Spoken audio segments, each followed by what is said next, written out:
میں اب ایک شخصیت کو زحمت دینے جا رہا ہوں، وہ ہیں پروفیسر گوپی چند نارنگ۔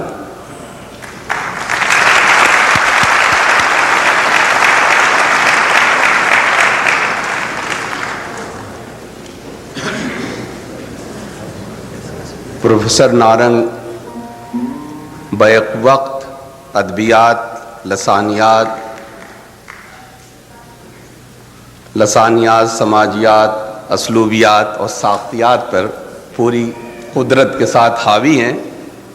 اردو زبان اور ادب کے وہ روشن چراغ ہیں جس نے اندھیروں میں جوت جگا کر نئی نسل کو آگے بڑھنے کا راستہ دکھایا ہے، اور آپ اردو کی ترقی اور اشاعت کے لیے علمی اور عملی دونوں طور پر دن رات لگے رہتے ہیں، اور اسی کاوش کی وجہ سے پوری اردو دنیا میں انہیں بڑی عزت اور قدر کی نگاہ سے دیکھا جاتا ہے۔ آپ کی 50 کتابیں شائع ہو چکی ہیں، اور 4 کتابیں گوپی چند نارنگ کی ذات، ان کی اور ان کے کام کے اوپر لکھی جا چکی ہیں، اور آپ کی تحریر جتنی اچھی ہے اتنی ہی اچھی آپ تقریر بھی کرتے ہیں۔ مجتبیٰ حسین صاحب نے جو ہندوستان میں رہتے ہیں، انہوں نے نارنگ صاحب کے بارے میں لکھا کہ جب نارنگ صاحب بولتے ہیں تو ایسا محسوس ہوتا ہے کہ پوری اردو تہذیب بول رہی ہو۔ اور جیسا میں کل عرض کر رہا تھا کہ نارنگ صاحب کو بہت سارے ایوارڈز مل چکے ہیں، تقریباً 2 درجن، جس میں نے کل 4 کے نام لیے تھے۔ وہ ایک ہندوستان کا بہت پریسٹیجیس ایوارڈ ہے اکیڈمک، ساہتیہ اکیڈمی کا، وہ ایوارڈ ملا آپ کے کام پہ، ساختیات، پس ساختیات اور مشرقی شعریات پہ، اور دوسرا ہندوستان کا ایوارڈ آپ کو ملا پدم شری کا، اور پاکستان سے صدر کا ایوارڈ صدر پاکستان کی طرف سے طلائی تمغہ علامہ اقبال کے نام پر۔ اور میں کل بڑی خوشی سے یہ مسرت کے ساتھ میں اس بات کا اعلان کر رہا تھا کہ ہمارے پہلا اسکالر جس کو علی گڑھ الومنائی ایسوسی ایشن نے خصوصی ایوارڈ دیا، وہ پروفیسر گوپی چند نارنگ۔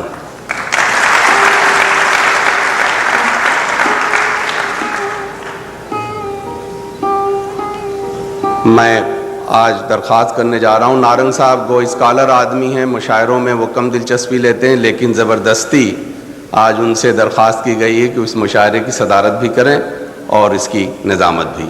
تو میں بڑے عزت اور احترام کے ساتھ پروفیسر نارنگ کے حوالے کرتا ہوں یہ مائکروفون، اور آپ یہاں تشریف لائیں اور شعراء کرام وہاں سے پڑھیں گے۔ بہت بہت شکریہ۔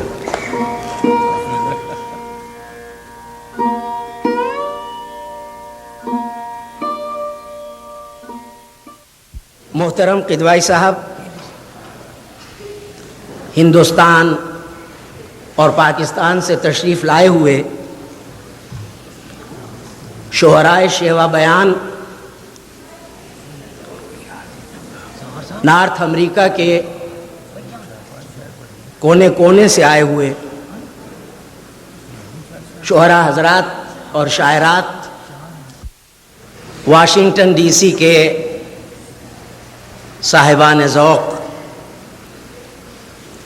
محبان علی گڑھ، میں بے حد ممنون ہوں اس عزت افزائی کے لیے، اور میں مبارکباد دیتا ہوں علی گڑھ الومنائی ایسوسی ایشن کو، تمام عہدیداران کو، ڈاکٹر عبداللہ کو اور آپ سب کو، کہ یہ آپ کی ایسوسی ایشن کا اور مشاعروں کی، بلکہ گرینڈ مشاعروں کی اس 25ویں کڑی کا۔ تو حضرات، پہلی خوشخبری تو یہ ہے کہ نظامت ڈاکٹر عبداللہ صاحب ہی فرمائیں گے۔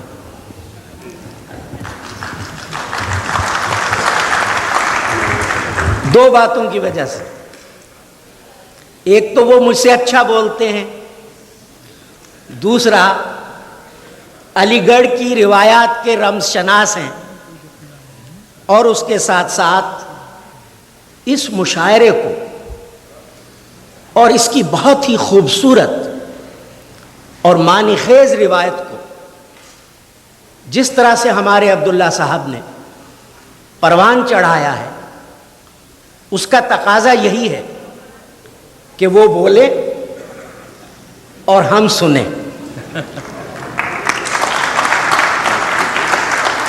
اب ان کا حکم ہے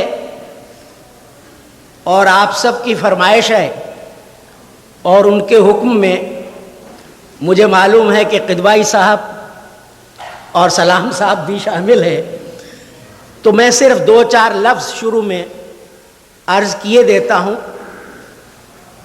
ایک آدھ بات میں کہنے کی اجازت چاہوں گا سر سید احمد خان کے بارے میں، اور ایک آدھ بات اردو کے بارے میں۔ آپ کی ایسوسی ایشن کا ترہ امتیاز یہ ہے کہ علی گڑھ کی روایات کو اور ان کی روشنی کو اور ان کے نور کو تہذیبی، علمی، شعری، تخلیقی، ادبی روایات کو اور ان کی روشنی کو دنیا کے کونے کونے میں پھیلایا جائے، اور اس کے ساتھ جس گنگا جمنی تہذیب کا، جس تہذیب کے ہم سب پروردہ ہیں، جس اردو زبان کے ہم سب ہماری شخصیت ہے، جس میں گندھی ہوئی ہیں، اور جس پر میر کا یہ شعر صادق آتا ہے، ہم ہوئے، تم ہوئے کہ میر ہوئے، اس کی زلفوں کے سب اسیر۔ جنوبی ایشیا میں فرگوسن نے، جو بہت بڑے ماہر لسانیات ہیں کیلیفورنیا کے، جنوبی ایشیا کو زبانوں کا جنگل کہا، جہاں ہر 30 کوس پر زبان بدل جاتی یا بولی بدل جاتی۔ وہ کون سی زبان ہے، خواہ اس کا نام کچھ ہو، جوہر تو اس میں اردو ہی کا ہوگا، جو سب کے دلوں کو جوڑتی ہے، جس پر صوفیوں، سنتوں، بھگتوں، فقیروں کا دست شفقت رہا۔ یہ زبان کس طرح سے جوڑتی ہے، کس طرح سے سر سید احمد خان نے قومیت کے تصور کو اس سے وابستہ کیا اور اپنے علمی مشن کو اس کے ذریعے سے پھیلایا۔ آئیے چند لمحوں کے لیے اس پر ذرا سا سوچ لیں۔ میں چاہتا ہوں سودا کا یہ شعر آپ کی نظر میں رہے۔ کیفیت چشم، اس کی بہت مشہور شعر ہے، بہتوں کے ذہن میں ہوگا۔ کیفیت چشم اس کی مجھے یاد ہے سودا، ساغر کو میرے ہاتھ سے لینا کہ چلا میں۔ شعر کی معنویت اپنی جگہ پر، کیفیت چشم میں لفظ چشم آیا ہے، جو آنکھ کے معنی میں آپ کی نگاہ میں رہے۔ میر کا یہ شعر دیکھیے، دل کا کوئی قصور نہیں ہے، آنکھیں اس سے لڑ پڑیاں۔ پرانی اردو، دل کا کوئی قصور نہیں ہے، آنکھیں اس سے لڑ پڑیاں، مار رکھا سو ان نے ہم کو کس ظالم سے جا لڑی۔ سوال یہ ہے کہ میر کے اس شعر میں آنکھ کے لیے آنکھیں آیا، سودا اور میر ہم عصر ہے، کنٹمپریری۔ سودا کے شعر میں چشم آیا ہے کیفیت کے ساتھ، تو کیوں ہمارا شاعر اردو کا کہیں آنکھ کا استعمال کرتا ہے، کہیں چشم کا استعمال کرتا ہے؟ کیا اس کو آزادی ہے؟ ہاں، شاعر بھی کہیں گے، آپ بھی کہیں گے کہ کریٹو رائٹر کو تو آزادی ہے۔ میں عرض کروں گا آزادی نہیں ہے۔ اردو زبان ایک ایسی عجیب و غریب بالیدہ زبان ہے کہ وہ آزادیاں دیتی بھی ہے اور اپنے گنگا جمنی مزاج کی وجہ سے مختاری کو مجبوری میں بدلتی بھی ہے۔ مزید دیکھیے تو یہ بات واضح ہوگی۔ حسرت کا شعر ہے، روشن جمال یار سے تھی انجمن تمام، دہکا ہوا تھا آتش گل سے چمن تمام۔ آتش، دہکا ہوا تھا آتش گل سے چمن تمام۔ اور میر کہتے ہیں گلشن میں آگ لگ رہی تھی، رنگ گل سے میر بلبل پکاری دیکھ کر صاحب پرے پرے۔ میر نے آگ کا لفظ کیوں برتا اور حسرت نے آتش؟ گویا کہ اردو کی ساخت میں یہ چیز ہے کہ جہاں دیسی لفظ آنا ہے، آنکھ یا آگ، ہندی لفظ، اردو ہندی لفظ کو برتے گی، اور جہاں فارسی یا عربی کا لفظ آنا ہے وہاں ہمارے شاعر کو معلوم ہے کہ ترکیب باندھتے ہوئے کس طرح سے اس نے اس لفظ کو نبھانا ہے۔ زبانیں تو بہت ہیں، بنگالی ہے، تمل ہے، تیلگو ہے، پنجابی ہے، لیکن جو بالیدگی، رچاؤ اور کشش اور شیرینی اور تمول اور رچنس اردو میں ہے وہ اسی وجہ سے ہے کہ اردو نے سنسکرت اور پراکرتوں کا دودھ بھی پیا ہے اور عربی اور فارسی کے اثرات کو بھی قبول کیا ہے۔ یہ صدیوں سے ہوتا آیا ہے اور یہ ہماری تہذیبی روایات کا، جن کو سر سید احمد خان نے نبھایا، حصہ ہے۔ اور ایک آخری ذرا سا اشارہ کرنا چاہوں گا اس بات کی طرف کہ خواجہ فرید الدین گنج شکر 14ویں صدی، اس وقت اردو کا نام اردو نہیں تھا، ہندی کا نام بھی ہندی نہیں تھا، زبان دہلی بھی کہیں نہیں تھی۔ خزائن رحمت جو بہت ہی آتھینٹک کتاب ہے جس میں ملفوظات کچھ درد ہے، اس میں ایک جگہ ان کی زبان سے یہ 4 مصرے ہیں جو ہماری کھڑی بولی یا اردو یا ریختہ کی جڑ بنیاد ہے۔ راول دیول ہمی نہ جانے، پھاٹا پہنے روکھا کھاویں، ہم درویشاں یہی ریت، پانی لوڑیں اور مسیت۔ اس میں راول دیول گجراتی اور سنسکرت کے لفظ ہیں، پانی لوڑنا پنجابی ہے، مسیت خالص ریختہ ہے۔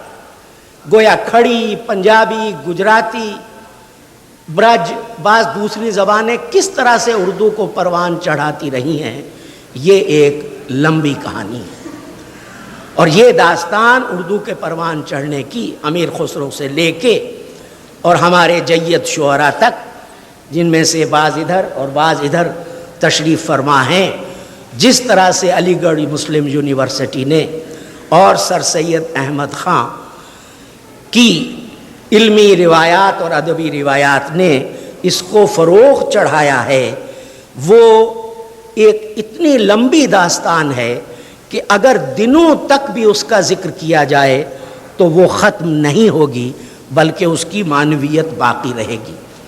میں ان شکستہ بستہ لفظوں کو سر سید احمد خان کے ایک چھوٹے سے اقتباس کے ساتھ ختم کرتا ہوں جو ہم سب کے ہیریٹیج اور لیگیسی کا حصہ ہے۔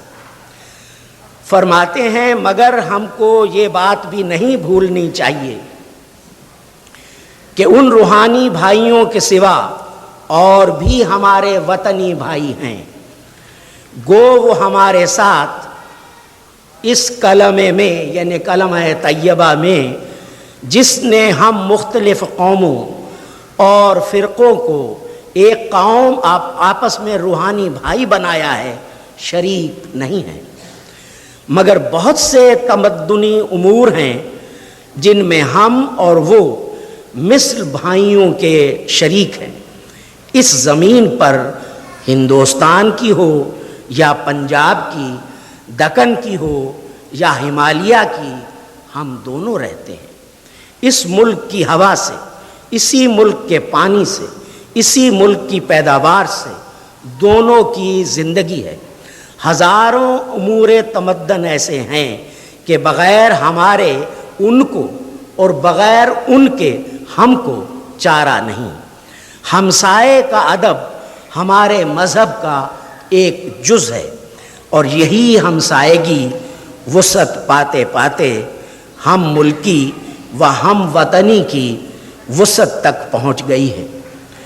ان ہم وطن بھائیوں میں بھی دو حصے ہیں، ایک خدا کا اور ایک انسانوں کا۔ خدا کا حصہ خدا کے لیے چھوڑو، اور جو حصہ ان میں انسان کا ہے اس سے غرض رکھو۔ کتنی بڑی بات ہے یہ، آخری مضامین میں سے یہ ٹکڑا ہے۔ جو حصہ انسان کا ہے اس سے غرض رکھو۔ تمام امور انسانیت میں جو تمدن اور معاشرت سے تعلق رکھتے ہیں ایک دوسرے کے مددگار ہو، آپس میں سچی محبت، سچی دوستی، دوستانہ بردباری رکھو کہ دونوں قوموں کو ترقی کرنے کا، کہ دونوں قوموں کے لیے ترقی کرنے کا یہی راستہ ہے۔ آئیے خواتین و حضرات، ہم سب مل کر اپنے مہمان شعراء کا استقبال کریں، اور کیسی کیسی جید ہستیاں اور کیسے کیسے شعرائے شیوا بیان اس وقت موجود ہیں۔ مجھے یقین ہے کہ ڈاکٹر عبداللہ صاحب کچھ اور لوگوں کو بھی ضرور زحمت دیں گے۔ شہریار صاحب کسی تعارف کے محتاج نہیں ہیں، ویسے تعارف کی ضرورت ہوگی تو خود ڈاکٹر عبداللہ صاحب فرمائیں گے۔ یہ ہمارے حمایت علی شاعر صاحب، کلیم عاجز صاحب تشریف لانے والے ہیں، احمد فراز صاحب تشریف لانے والے ہیں، اور ہمارے اظہر عنایتی صاحب، اور ہمارے فضا اعظمی صاحب، اور ہمارے ساغر خیامی صاحب۔ میرا خیال بہت سو کی شخصیت اور ان کی شاعری سے آپ واقف ہیں بہت اچھی طرح سے۔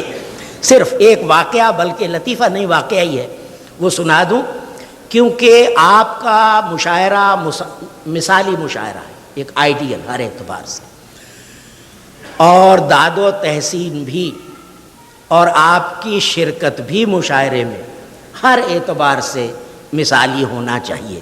قدوائی صاحب بھی دیکھ رہے ہیں، اور میں بھی بہت پیچھے سے ان تمام چیزوں میں شریک رہوں گا، لطف اندوز بھی ہوں گا آپ کے ساتھ، اور داد بھی دوں گا۔ لیکن حفیظ جالندری کا ایک واقعہ سن لیجئے۔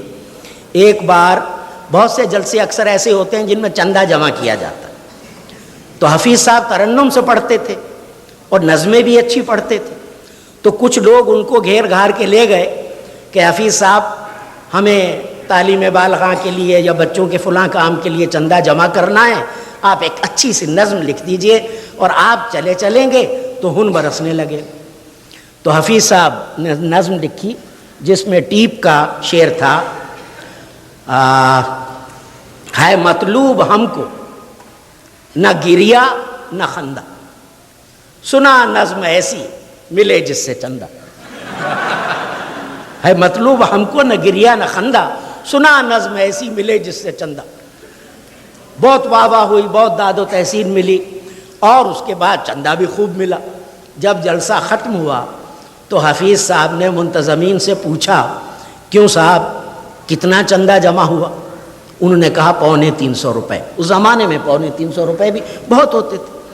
تو کہنے لگے دیکھیے یہ ہماری نظم کا کمال ہے۔ منتظمین نے کہا جی نہیں، 250 روپے ایسے شخص نے دیے ہیں جو کانوں سے بہرا تھا۔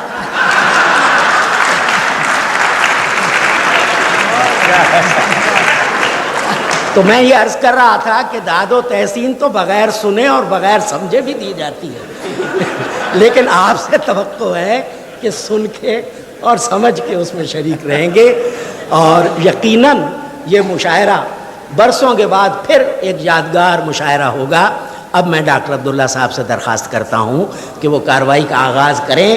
جہاں جہاں مجھ خاصار کی مدد کی ضرورت ہوگی میں حاضر ہو جاؤں گا. ویسے اب میری مدد کی ضرورت نہیں, میں تو آپ کے ساتھ بیٹھ کے مشاعرے کو انجوائے کرنا چاہتا ہوں اور اپنے بہت ہی پسند کے شعراء کو دل کھول کے سننا چاہتا ہوں, کیونکہ آج ہمارے پاس وقت بھی میرا خیال ہے کہ ٹھیک ٹھاک ہے, 3.25 گھنٹے تو ہیں ہی ابھی.